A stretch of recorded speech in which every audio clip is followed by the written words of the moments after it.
All right, good morning. Really cool to have you all here. I hope you had a good weekend. I really enjoyed seeing you last week and getting to know you. Here's kind of an overview of what's happening this week. Today, I will finish Chapter 7 and I'll start Chapter 8 for lecture. Wednesday, I think you've all turned in the Introduce Yourself lab, the part we did at the end on Wednesday, so there's no lab to turn in. But we will talk about problem set number 1. So this Wednesday, come with problem set 1 at least mostly completed, or at least try the problems. We will spend quite a bit of time in the morning on Wednesday talking about how the problems work. You can self-correct your stuff before you actually turn it in. And if you could also bring for this Wednesday a printed copy of the Lewis structures in class lab. All right, that would be really cool. You can write on the lab itself and stuff and turn it in, so it should be pretty cool. We'll do that. And then this week, the first quiz will become available. Wednesday after my afternoon lab, I'll post quiz number 1 on our website and on Discord and stuff like that. And it's your job then to get a copy, fill it out, and complete it and send it to me by Friday at 9 o'clock as a PDF file. Quizzes will follow the problem sets, so all the work you do on the problem sets will help with the quiz and stuff like that. Should be pretty cool. Are there any questions, that kind of jazz? Any questions from last week and stuff that maybe? Excellent. Okay, so at the end last week, Monday, seems like a long time ago, I know, we start talking about what's called bond order. And in a Lewis structure, you can have single bonds, you can have double bonds, sometimes triple bonds. And the bond order is literally just the number of connections between the two atoms. Bond orders are always relative to individual connections. So like, for example, this compound right here is formaldehyde, which we'll talk about later. This has a carbon-hydrogen single bond. We would say that this has a bond order of 1. On the other hand, this is the carbon-oxygen double bond. And if you have a double bond, there's like 2 connections between the atoms, so that would be a bond order 2. So in this molecule, you've got a bond order 1 right here, a bond order 1 right here, and a bond order of 2 right there. And what we're going to see in the next several slides is how bond order is really helpful for predicting relative bond lengths, like which is larger, which is smaller, and also relative bond energies, like which ones take more to break up and which ones are easier to break up.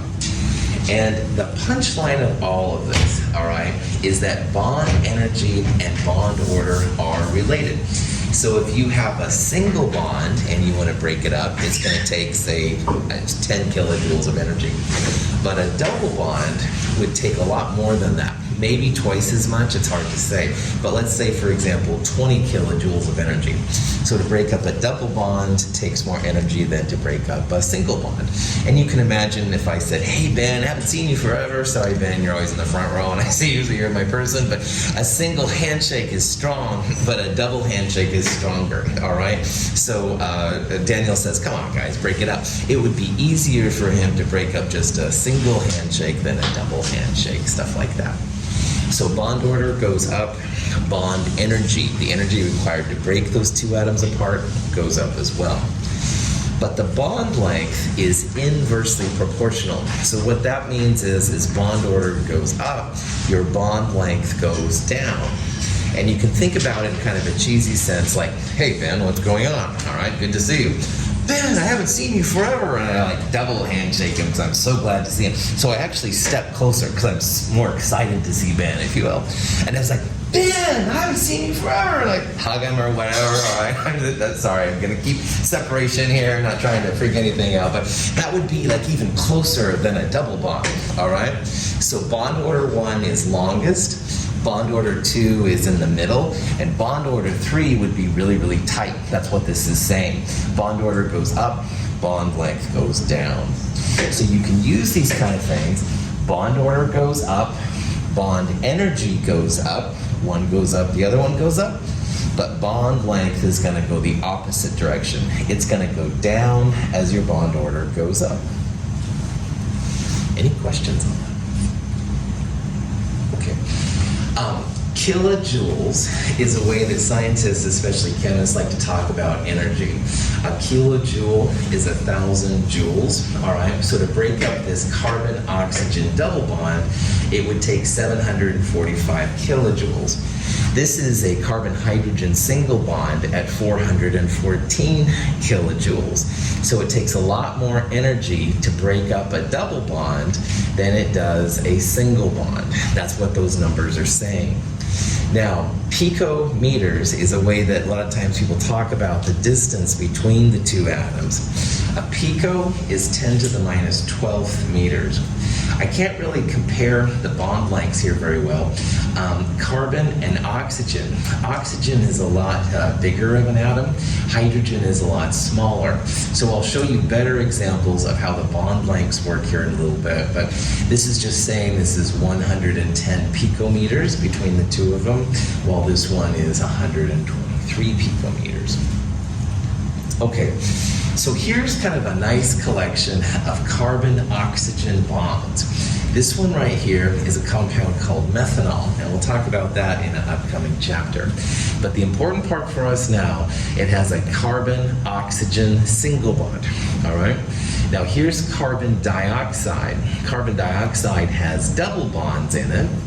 And this is carbon monoxide, CO. And it actually has a triple bond between the carbon and the oxygen.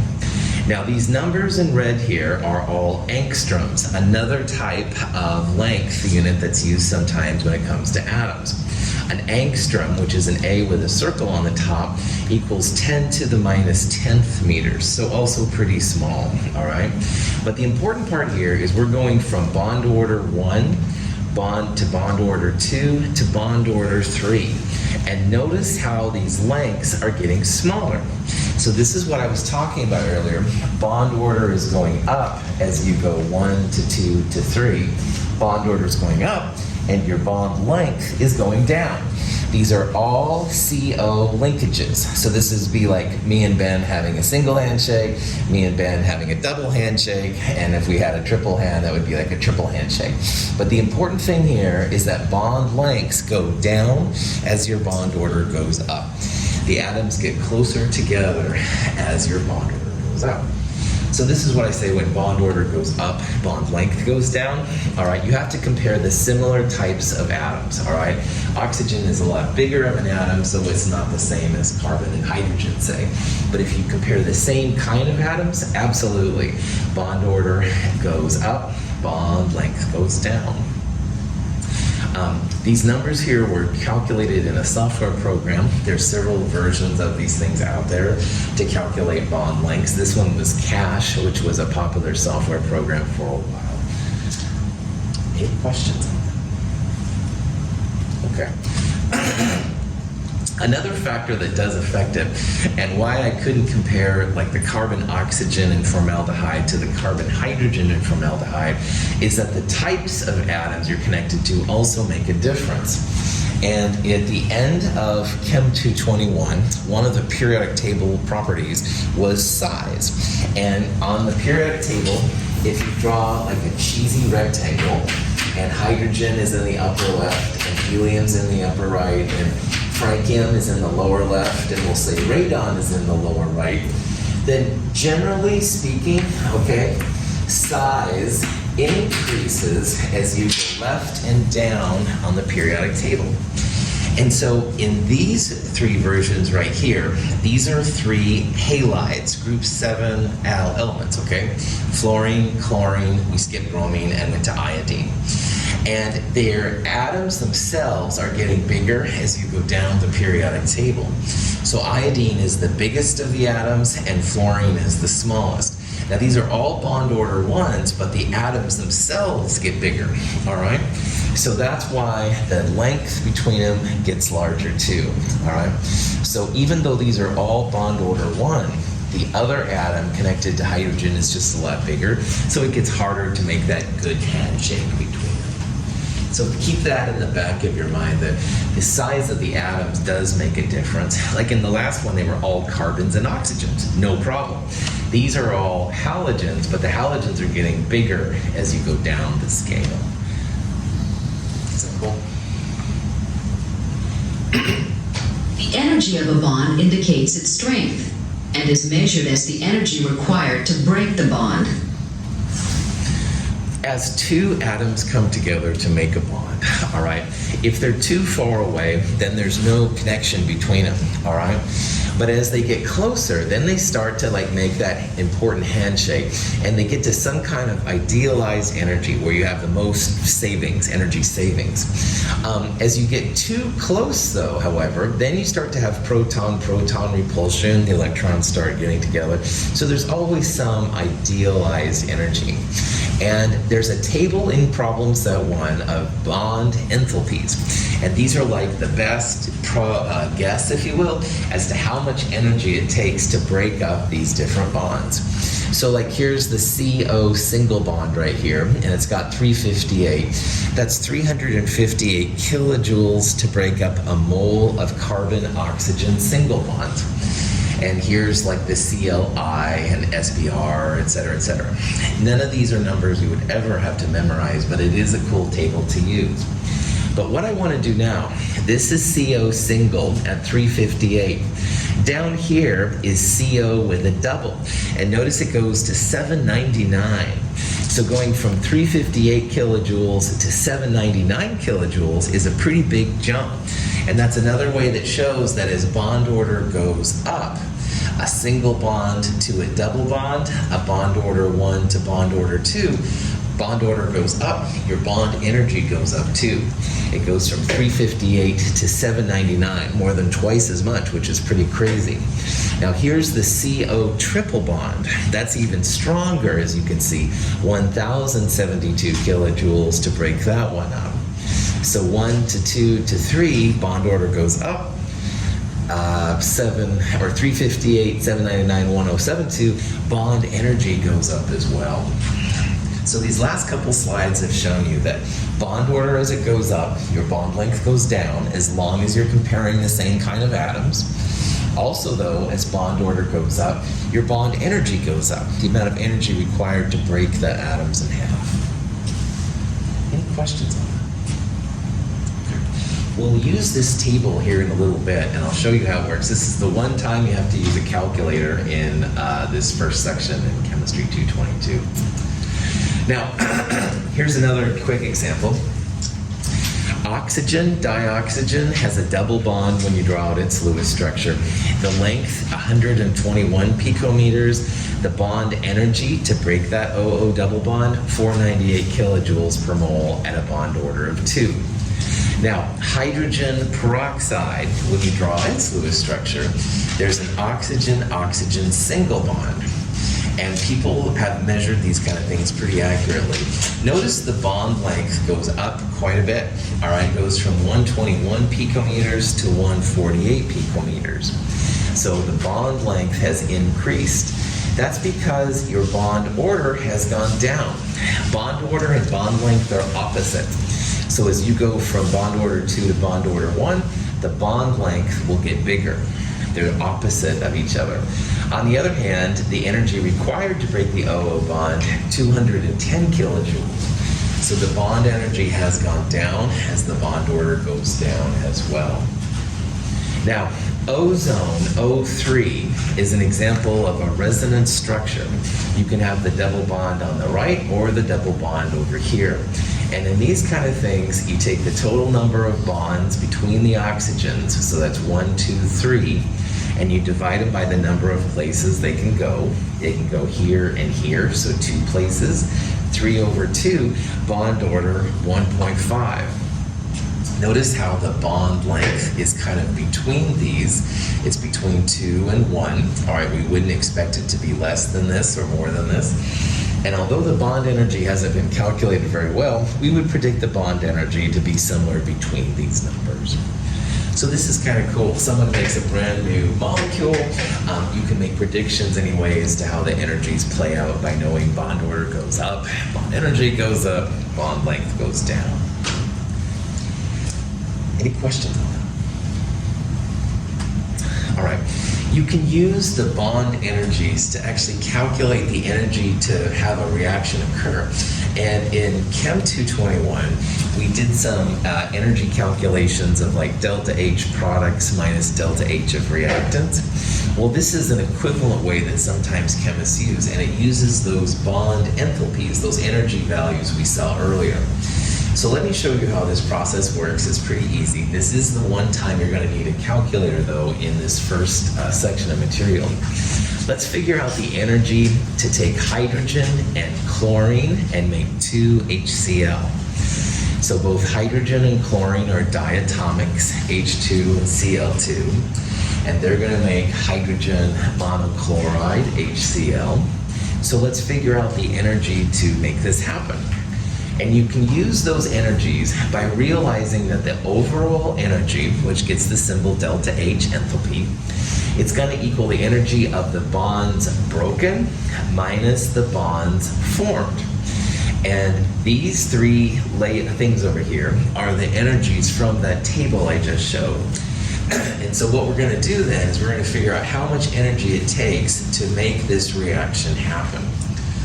Now in the back of your mind, to break a bond, you have to add energy to it. So it's going to be endothermic. You're going to have to add some energy.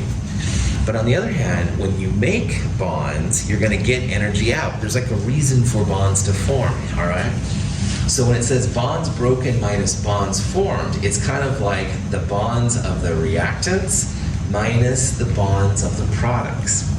And if you have a good Lewis structure, and these are pretty simple Lewis structures, then yeah, you just figure out all the bonds in the reactants, and you subtract from it all of the bonds in the products. And again, these numbers here come from that table, which is at the end of problem set 1, and they're nothing you have to memorize or anything, but they will be helpful sometimes to look up. Okay, let's see how this works then. Hydrogen and chlorine react to form hydrogen chloride. Because the total energy of the broken bonds is less than that of the bonds formed, the overall reaction is exothermic. So when you're making HCl, you first have to break apart the HH, and you have to break apart the ClCl. H can only handle one bond, so it can't be connected to itself if you want to make HCl. So the first thing is you got to break the HH bond and break the ClCl bond. Then you can start making the HCl's. So you're going to make not just one HCl, but you've got enough atoms here to actually have 2 HCl bonds. So if you needed to calculate the bond energy, all right, bonds broken minus bonds formed. So 436 is the energy of the HH, and 243 is the energy of the ClCl. So this is the bonds broken part right here, 679 kilojoules. To see how much energy we're going to get out, it's bonds broken minus bonds formed. Well, there's 2 HCl's, so 2 times 431 is 862. So this is the energy we need to input, if you will, in order to start the reaction. This is the energy we're going to get out once the HCl molecules are made. So bonds broken minus bonds formed in this reaction, 679 minus 862, the number comes out to be negative 183 kilojoules. And anytime you have a negative energy, it's referred to as exothermic. You're getting energy out. Endothermic, again, means you're putting energy in to make this reaction possible. This is kind of a cool little way to calculate the energy of a reaction. But again, it's bonds broken minus bonds formed, or bonds of reactants minus bonds of products. And you've got to have a good Lewis structure to see like what kinds of bonds are in there, stuff like that. Any questions on that? Cool. And again, these values just come from that table. Nothing you have to look up, memorize. If you can use like things from Google, but your answers might be a little different than mine, which honestly is okay. Just realize everything's kind of situated around that. So, okay. The next part, the last part, is pretty important. And there's a lot of interesting little things that we'll talk about here in a little bit that make a big difference. But the first thing that really drove chemists crazy is that this is water and this is methane, all right? And boiling points depend on several things, but one of them is just how big the molecule is.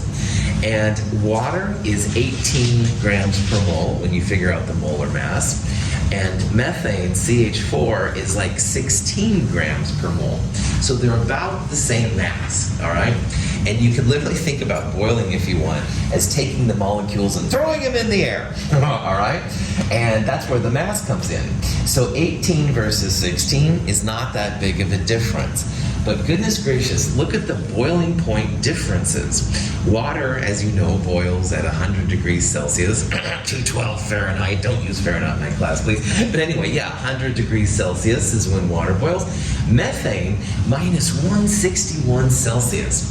Methane is mostly the natural gas that comes out of our outlets, or maybe you have at your house, all right? So 260-ish degrees difference between these two molecules for having almost the same mass. So something else is going on here besides just mass, all right? There's more to boiling, obviously, than that. And another thing that's really cool too that we've seen a lot is that, you know, we talked about how sodium chloride melts at 800 degrees Celsius, and magnesium oxide was like 2800 degrees Celsius. But all of these compounds actually dissolve amazingly well in water. Like if you have like a copper compound and you put in water, it has lots of colors. So why do ionic compounds dissolve in water? And the answer to both of these questions has to do with a concept called polarity. And so polarity is the last thing we're going to focus on in this chapter, and it's very relevant to the things that we study. This is kind of a fun thing. When the balloon is rubbed with wool, the wool imparts a static electric charge to the balloon. When we place the balloon near the water, the stream is attracted to the balloon. The polar water molecules act as though they have an electric charge as well. Water molecules carry no overall electric charge, but they do exhibit polarity. The positively charged end of the water molecules and the negatively charged balloon attract each other. When you rub a balloon like that, you create a slight negative charge on the balloon. This is something from physics. And water, H2O, by itself doesn't have any positives or negatives. It's not like Na plus or Cl minus. But because of the nature of the molecule, that kind of bent V-shaped thing, we're going to see in a little bit that water does have a slight positive side and a slight negative side. And the positive side is like in the crux of the V, like right here. And the somewhat negative side is closer to the oxygen. So if you use that idea, notice here in this little animation, all the little waters, all right, started aligning the hydrogens towards the negative side. And the oxygens were located away from the negative side. If you have true positive and negative charges, all right, positives and negatives attract, but the opposites repel each other. So that would make sense then that water's positive side is attracted to the negative side of the balloon. And the negative side of water is as far away as possible from it. So this is one of the neat things about water, is that water actually has a high polarity. And that polarity is one of the things that gives it kind of, I hate to use the word magic in chemistry, but that's kind of what it is. A lot of things that we wouldn't expect and we don't see for other types of molecules. So what is polarity? Good question. Polarity is what happens when you don't have a complete sharing of electrons, all right? So for example, in hydrogen and chlorine, when they come together, all right, we're going to see here in a little bit, chlorine loves the electrons, and they're going to pull electrons towards the H. Like for example, in hydrochloric acid, which is HCl and water, these go in, and you end up with chloride, Cl minus, it's totally stolen all the electrons, and H plus, which is the hydrogen without any electrons at all. So normal HCl has a polar phenomenon, which just means it has a partially negative side and a partially positive side. It's not 100% negative and positive. That would be H plus and Cl minus. That would break the molecule, all right? This is a natural phenomena of the molecule itself. And this is also what I use sometimes. Like if you have a piece of toast and you put the peanut butter, well, sometimes when I'm very lazy, like the one side of the toast will have lots of peanut butter and the other side won't have a lot of peanut butter. Well, this is what HCl is. It's like a piece of toast, and there's a lot more electrons, peanut butter, on the chloride side than there is the hydrogen side. And almost all molecules have some degree of polarity. So if a molecule is polar, it has what are called dipoles. And dipoles are just these slightly positive, slightly negative sides. So the chloride, as we're going to see later a little bit, chloride here has the negative dipole. This little symbol is a lowercase delta. And sometimes people will write a negative little case delta to show where the negative side is, and the hydrogen will be the slight positive dipole. Also, sometimes people will use this arrow system. The arrow points to the negative side, and the other side, which is like positive, is on the positive dipole. So if you start seeing a molecule with these little weird symbols, this is the delta. The negative delta is like the negative side, where there's more peanut butter, more electron density hanging out. The positive delta is the more positive side, so that's where there's not as much peanut butter on your toast. All right. Anyway, we're going to see that more molecules are polar than are not polar. All right, there are nonpolar molecules, but there's a ton more that are polar than nonpolar. And if you hear about things having dipoles, that's just saying, all right, we know it's polar, but where are the little positive and negative parts to it? Question. This is something that's seen very many times. When you're doing types of PCR tests and stuff in biology, they apply essentially an electric field, where in an electric field you have a positive side and a negative side. Things that have dipoles, like water, will actually align with the field. So remembering that opposites attract, the white is negative and it's attracted to the positive part. The blue here is positive and it's attracted to the negative part. On the other hand, if you have a true nonpolar molecule with no positive or negative centers, they could care less about your electric field. We're going to see that methane, that CH4 we saw earlier, is an example of a nonpolar molecule. So water would align with your field, like military troops or whatever. Methane could care less. They'll just wander around, not even know that they're there. So it's a pretty easy to determine phenomenon, and a lot of people will measure the polarity of molecules to do interesting things.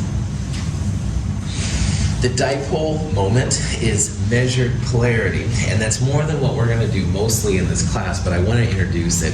If you see a mu, that's another Greek symbol, and it has some kind of number with it, that's measured polarity.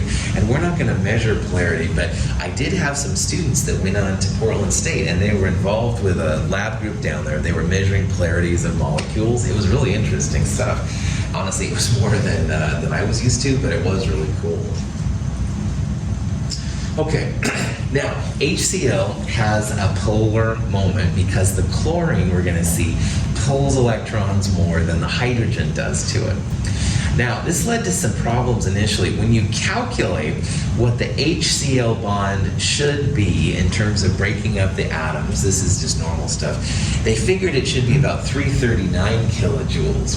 But an actual HCl bond in the lab, they measured, that it was 432 kilojoules. So the difference between these numbers, what they calculated and what they actually measured, was pretty great.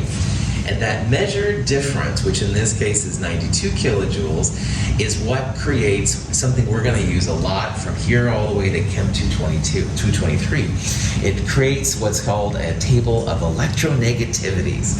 And electronegativity is another periodic trend, but I think this one is just as important as the size one. And electronegativity tells chemists which atoms want electrons more and which ones want it less. Another Greek symbol, I'm throwing you Greek symbols today left and right apparently. This is chi. It looks like an X. Sometimes it looks like an X that's italicized. It's not critical, but that's the official symbol, at least in most cases, of this electronegativity. So this whole page right here is just showing you where electronegativity values are going to come from, and I'll show you a table here and stuff of what's going on.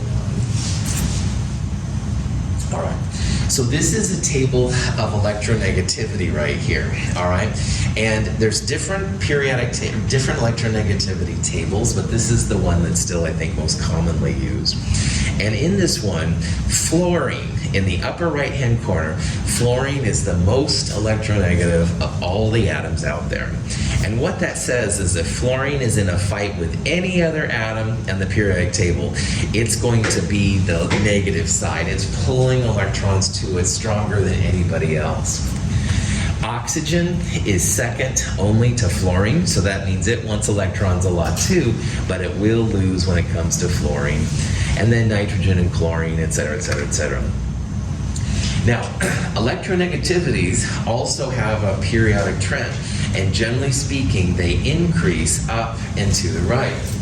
So while earlier I talked about the sizes increasing left and down, let me make another cheesy periodic table right here. And when it comes to electronegativities, they increase up and to the right.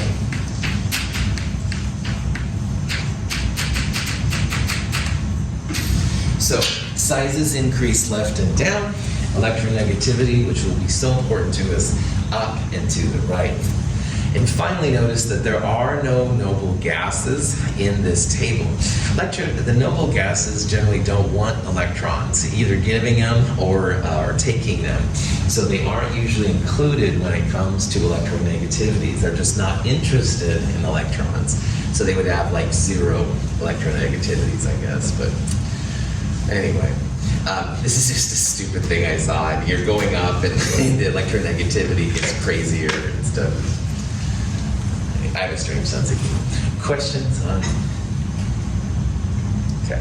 I assumed that I knew what a polypeptide chain looks like, except for the way in which it's folded. And I wanted to fold it to form the hydrogen bonds. I had a cold. I was lying in bed for 2 or 3 days, and I read detective stories like reading for a while, and then I got sort of bored with that. So I said to my wife, bring me a sheet of paper, and I think I'll work on that problem of how polypeptide chains are folded in proteins. So she brought me a sheet of paper and the slide rule and the pencil, and I started working. Well, I succeeded. It only took a couple of hours of work that day in March of 1948 for me to find the structure called the alpha helix. Linus Pauling discovered that protein molecules have a helical structure. If we remove the hydrogen atoms from the model, we can more clearly see that the molecule twists around itself, rather like a spiral staircase. The helical structure allows a very large molecule to occupy a relatively small space. Linus Pauling was an Oregonian. He went to Oregon State, or the equivalent. If you're ever on Hawthorne, about 45th or so, there's a building. It's the Linus Pauling building or something like that, which is dedicated to his stuff. But anyway, he was from Oregon, went to Oregon State. He got his PhD from Berkeley or Stanford, something like that. But anyway, he's a really great scientist, and electronegativity is one of his creations, his discoveries, if you will. He did also do the alpha helix, which is super important when it comes to protein structures. But the interesting thing about him, in my mind, is that he's the only person to receive 2 unshared Nobel Prizes. Like Marie Curie had 2 Nobel Prizes, but her first one she had to share with Pierre and Becquerel, which is pretty awesome unto itself. But anyway, and the other thing about him is that his first, with one Nobel Prize was in chemistry for alpha helix more than anything. But he also has a Nobel Prize, or had a Nobel Prize for peace. And at the time in the 50s, people didn't want other scientists traveling to Russia and trading secrets and stuff, but he was really instrumental in trying to get some peace accords set up, and he talked with other countries, China before Nixon did. So he's a fascinating person, both as a chemist and as an individual. And if you're ever just bored, read up about him, because he also was really big into vitamin C, and a lot of people joke about that. But I think, anyway, I won't say my personal feelings, but anyway, I think he's really cool. He's something to check out, and he's definitely one of the most well-known of all Oregon scientists of all times, which is kind of cool. So, anyways, if you had nothing else to do with your time, don't throw tomatoes at me. So when it comes to electronegativity, all right, it increases up and to the right. And so in this version of the periodic table, which is based on the atomic numbers, fluorine is the tallest. It's kind of hard to see oxygen there, et cetera, et cetera. So what that means is that then when it comes to the taking of electrons, fluorine, oxygen, nitrogen, chlorine, they're the ones that want it the most, okay? Another thing, though, that I haven't really told you about till this time, when you draw a Lewis structure, the central atom is always has the lowest electronegativity in the molecule. So that's another way to think about what atom will go in the middle. So if you have like CF4, all right, the carbon will have a lower electronegativity than the F, so the carbon goes in the middle, all right, which is kind of a neat thing. Hydrogen can't go in the middle. We talked about that, still the same thing. You can also use these table of values to find the amount of electronegativity in a bond, and we'll talk about that here a little bit. So just to show an example of how this works, this is a question you might see. It says, which of the following groups of elements is arranged correctly in order of increasing electronegativity? And again, the punchline here is that on the periodic table, electronegativity almost always goes up and to the right. And fluorine is the highest electronegativity of all, and then that means that francium down here in the lower left should be the lowest of all. So we've got boron, oxygen, aluminum, and fluorine. Well, we know that fluorine is going to be the most electronegative. So if it's increasing electronegativity, the fluorine has to be on the end. And oxygen is right next to fluorine when it comes to electronegativity. So the answer, kind of by default, has to be C, all right? But if you look at the periodic table, aluminum is number 13 right there. And remember, electronegativity increases up and to the right. So aluminum is lowest and to the left, boron is above it, oxygen over there, and fluorine has the most. So that's what it means to have a periodic table, and you kind of follow what's going on. Does that make sense? Cool. Okay, here's another question you might see. Which of these bonds in different molecules is more polar? Sometimes people will say dipolar, but more often people will say polar. So let's say you have an OH bond and an OF bond, and you wanted to know which one was polar, more polar, all right? Well, this is where that table of electronegativities will come in really handy.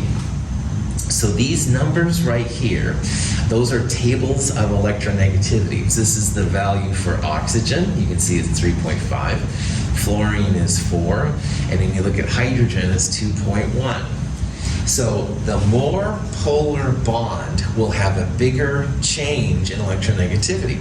So 3.5 minus 2.1 is 1.4. And you can think, I put 3.5 there, but think about it as absolute value, okay? 3.5 minus 4, absolute value, 0.5.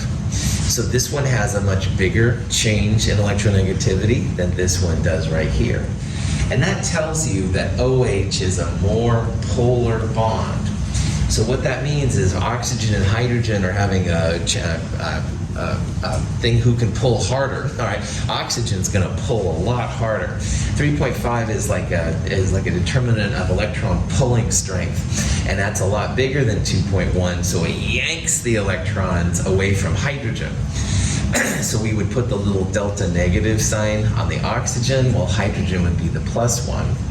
However, over here between oxygen and fluorine, now fluorine is the biggest of all. So it yanks the electrons away from oxygen. So in the OF bond, it's the fluorine which is the negative side. It has the stronger electronegativity, and the oxygen would actually be positive.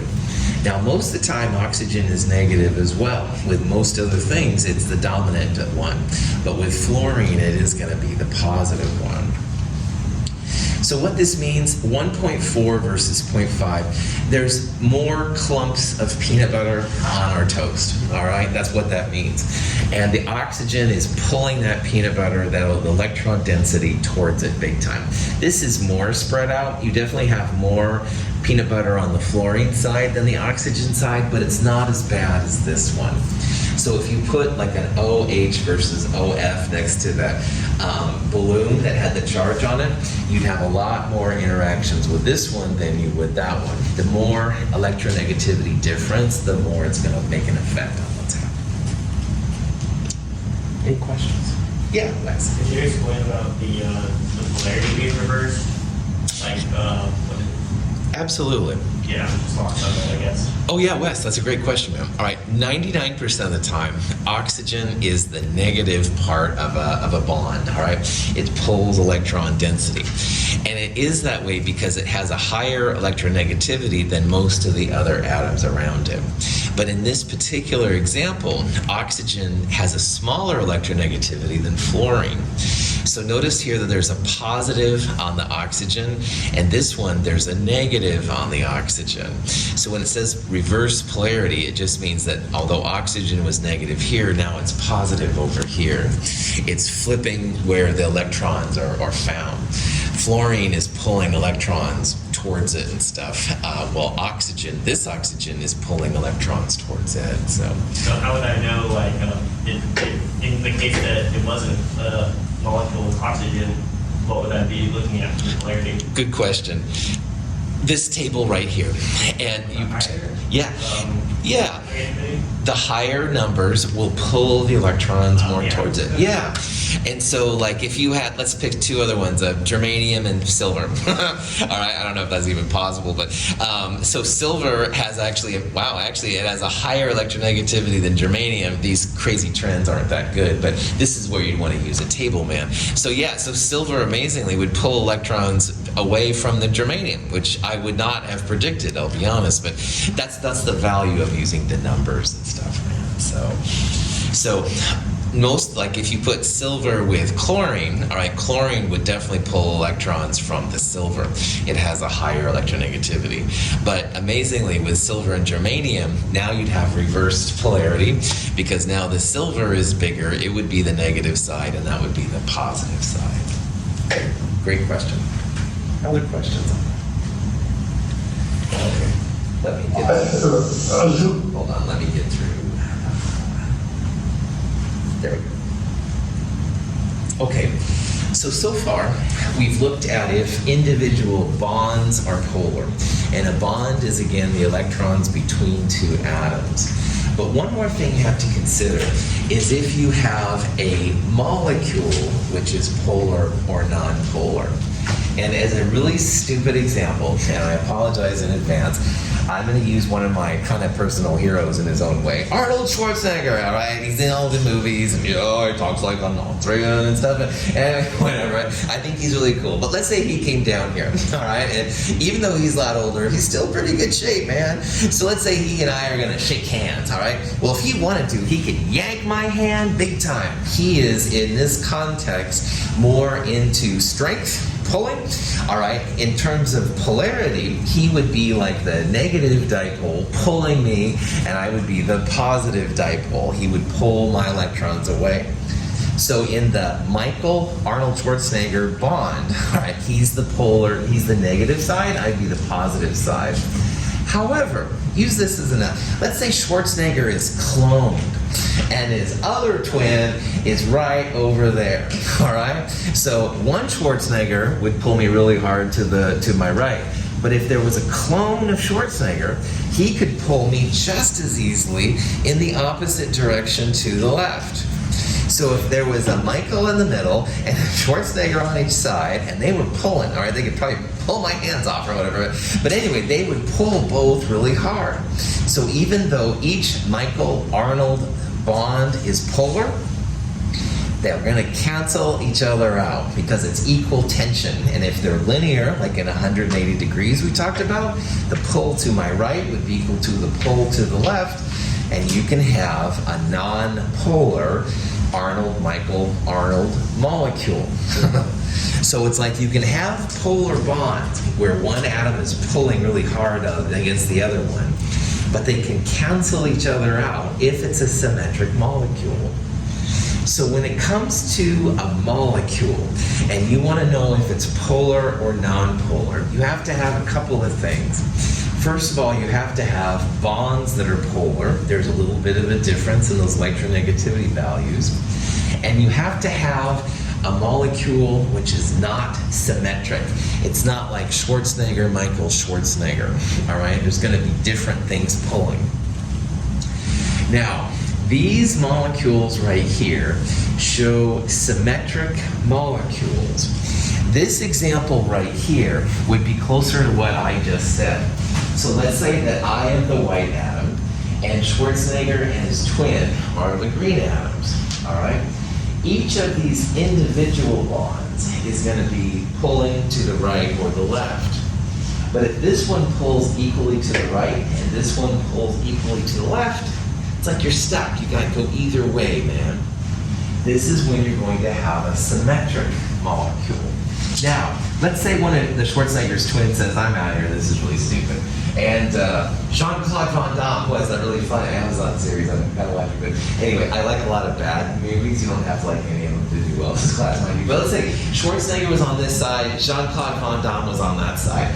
I don't know which of them's stronger. I'll say Arnold because I'm kind of biased towards him, but the other guy's good too. So Arnold then would pull differently than Jean-Claude, and I wouldn't have the symmetry anymore. All right, one of them would be stronger than the other. And that would be enough to make the molecule polar. But if it really is two Schwarzeneggers on each side, they're going to pull equally, and they'll cancel each other out. So knowing if a molecule is polar or not is really important. And to be honest, if you have to guess, most molecules are polar, all right? But we will see some examples of when you have all these different same atoms around a central atom, and if it's symmetric, then the molecule is not polar. So each of these little bonds with the green atoms might be super polar, all right? But if everything is around it and canceled out, no net effect. Here's some actual examples. Here's CF4. So fluorine pulls a lot stronger than carbon, but every atom around, every position around the carbon is the same. That's going to be a non-polar molecule. If you take off one F and put an H right there, polar. All right, take off two F's and put two H's on polar. It's only if everything around the central atom is the same that you can call it non-polar. All right, so let's look at some examples of how this works out. Carbon dioxide and water are two real common molecules. And the question is, which one of them is polar? We kind of talked about it earlier, but let's go through it. So what you should do is draw a Lewis structure of both molecules. If you do that, carbon dioxide has two carbon-oxygen double bonds. Water, on the other hand, has two hydrogens. But why did I draw water like a V? Why didn't I draw it like straight across? Bent shape, good. What's giving it the bent shape? What else is not being shown here? The lone pair. Lone pairs, outstanding. That's what I was looking for. When you draw the Lewis structure out for water, there are two lone pairs on the oxygen. That's right. They don't show up when you're drawing the molecular version of it. So electrons are kind of shimmering, they're kind of like ghost-like and stuff. But because of these lone pairs, yeah, it's going to be the bent shape. That's right. The lone pairs give it that V kind of feeling to it, all right? Well, in CO2, oxygen pulls a lot stronger than carbon. So this is like Schwarzenegger and this is like me. However, in carbon dioxide, you have another Schwarzenegger over here.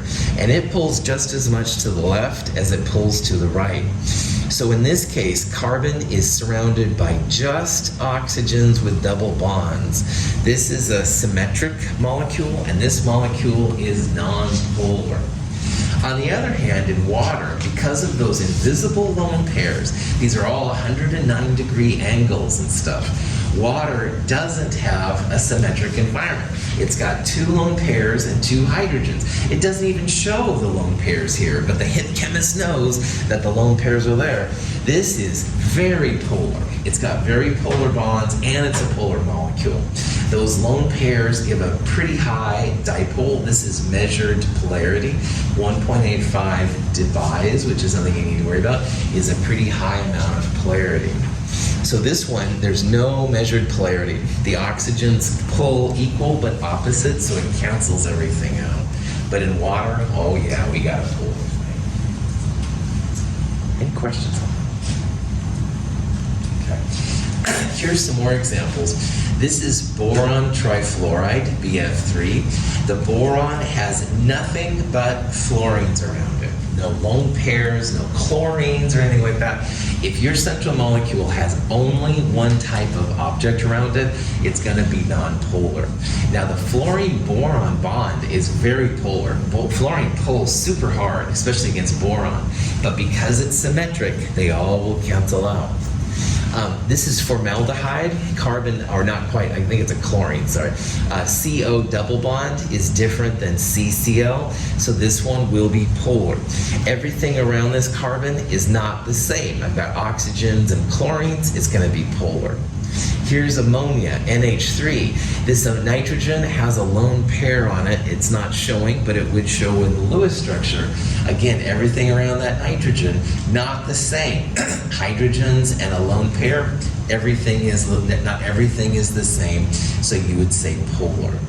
So these two are polar, this one is non-polar.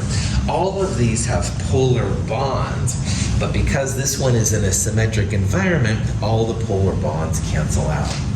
If you know about vectors in math or engineering, these are actually, you can think about them as little vectors.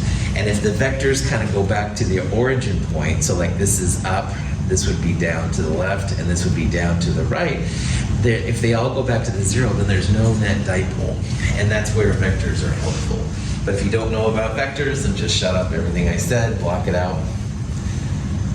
Questions? So the question here, which of the following molecules is polar? All right. Well, you want to have a molecule where everything around the central atom is not the same. And it's probably pretty chill to see which one it is. This one only has 2 atoms, all right? And those atoms are not the same. So if you're going to draw that one out, CLF would certainly be polar, because if it was CL and CL, they would pull evenly. If it was F and F, they would pull evenly. But CL and F together, no, that one's going to be polar. Okay. Last example real fast. This is a range of molecules. This is CH4 on the far left, and this is CCl4 on the far right. And both of these are symmetric. Everything around the carbon is the same. Like here it's hydrogens and here it's chlorines. So these ones on the left and the right are non-polar. They don't have any polarity, no dipole. But if you start substituting one of the atoms with the other atom, so like this one took this hydrogen off and put a chlorine, then it begins to get polar. Anytime you have a measured dipole, that means it's polar. 2 atoms, they're same, polar. 3 atoms are the same, polar. But if everything around the central atom is the same, then it's not polar. Now again, most of the molecules in our class will be polar, so if you have to guess, guess polar. But if you can see how this works, how everything the same, not polar, everything the same, not polar, very cool. These are just more fun examples of where everything around the central atom is the same. Carbon has 4 CH3s around it. It's not polar. Silicon, 3 hydrogens. Silicon, 3 hydrogens, not polar, et cetera, et cetera. So there's lots of examples, and we'll start building on our polarity knowledge this Wednesday in the lab when we draw out the Lewis structures to see what's happening, stuff like that. Okay, that is it for Chapter 7. If you had me with Chem 221, then you know about this stuff, but I'll explain it real fast. Besides the cheesy little comics to make you hopefully smile, I do have several types of study guides to help you with the sections. A study guide in my world is a bulleted list of materials that it's kind of fun to go through, make sure you kind of know what's happening with each one of them. If you see a term you don't recognize, then go back and look at it a little closer. A concept guide is actually a series of worked problems based on stuff in this chapter. It'll give you a question, and then it shows like how to go through it and work it out. And those are kind of cool. Both of those are on the website. Now, also immediately after these slides, if you go to the lecture slides on the website, the first page is there's like a page of equations. Now, there's not a lot of equations in this particular one, but these things right here are all things that I think are kind of important to know for Chapter 7. So it's kind of like the chapter guide bulleted list, but it's just as a more kind of a basic one. And then also there's a series of questions. In this case, there's 8 of them. Here's the question, and here are the answers. So it's another way to kind of check yourself and see what's happening. You never have to do any of these. These are just there for your use. I believe a lot in practice problems to make sure you have the process down, all right? But it's just another tool and stuff to help you get ready. Any questions on that? Okay, let's take a break. It's about 9:55-ish. We'll start up again around 10 o'clock-ish. Definitely stretch your legs, and I'll get everything set up for that.